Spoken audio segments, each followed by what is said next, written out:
இந்த அரசியல் அலசலுக்கு உங்களை வரவேற்கிறேன்.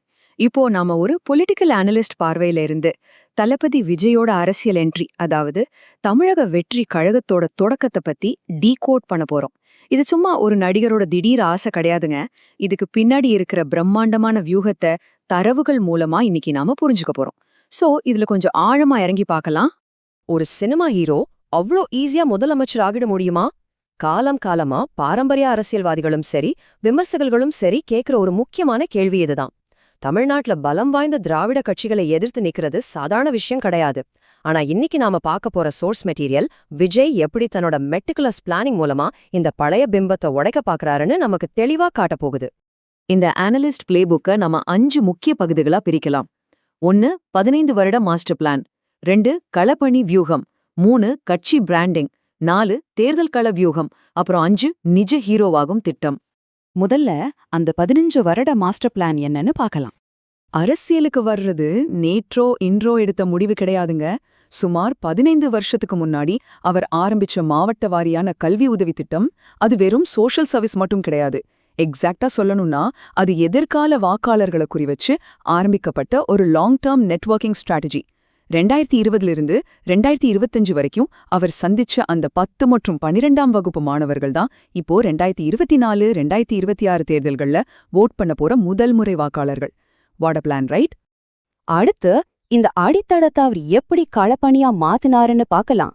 அவர் பிரச்சாரத்துல சொன்ன ஒரு பவர்ஃபுல்லான வரி ஒன்னு இருக்கு. கட்சியை ஆரம்பிச்சுட்டு ஒவ்வொரு வீட்டுக்கும் போகல, ஒவ்வொரு வீட்டுக்குள்ளேயும் போன பின்னாடிதான் கட்சியே ஆரம்பிச்சிருக்கேன். இது லிட்ரலா ஒரு ட்ரோஜன் ஹார்ட் ஸ்ட்ராட்டஜி தாங்க.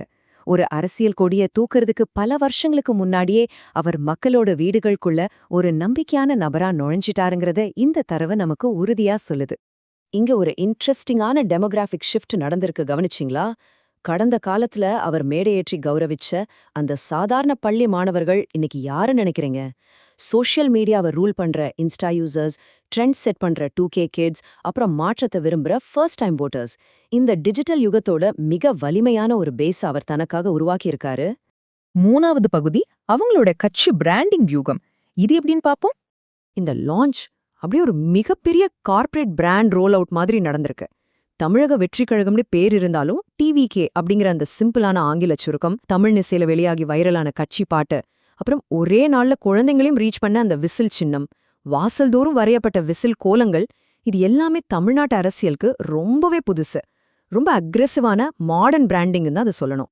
4வது பகுதி அவங்களோட தேர்தல் கள வியூகன். இங்கதான் ஒரு முக்கியமான ஸ்ட்ராட்டஜிக் பிவிட் இருக்கு.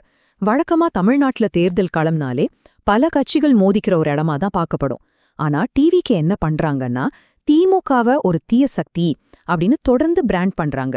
இதன் மூலமா மத்த போட்டியாளர்களை எல்லாம் ஓரங்கட்டிட்டு இந்த தேர்தல் அப்படிங்கிறது DMKக்கும் TVKக்கும் இடையிலான ஒரு நேரடி இருமுனை போட்டி அப்படிங்கிற நரேட்டிவை அவங்க ரொம்ப ஸ்ட்ராங்கா செட் பண்றாங்க.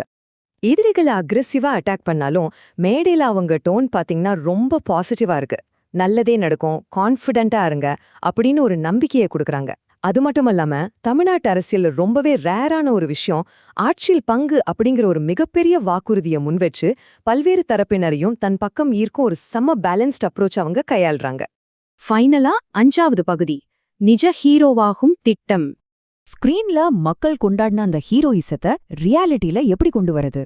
இதுக்கு 3 ஸ்டெப்ஸ் இருக்கு. 1 ரொம்ப அதிரடியான நேர்மையான முடிவுகளை எடுப்பது. 2 யாராலும் எளிதில் அணுகக்கூடிய ஒரு ஃப்ரெண்ட்லியான தலைவரா இருக்கிறது. 3 மக்களோட குறைகளை நேரடியா இறங்கி கேட்கறது. இந்த 3 விஷயங்களை வச்சுதான் திரையில பார்த்த ஹீரோவை நிஜ வாழ்க்கையிலயும் ஒரு லீடரா மக்கள் ஏத்துக்குவாங்க அப்படின்னு அவங்க நம்புறாங்க. இப்போ நாம கன்க்ளூஷனுக்கு வந்துட்டோம்.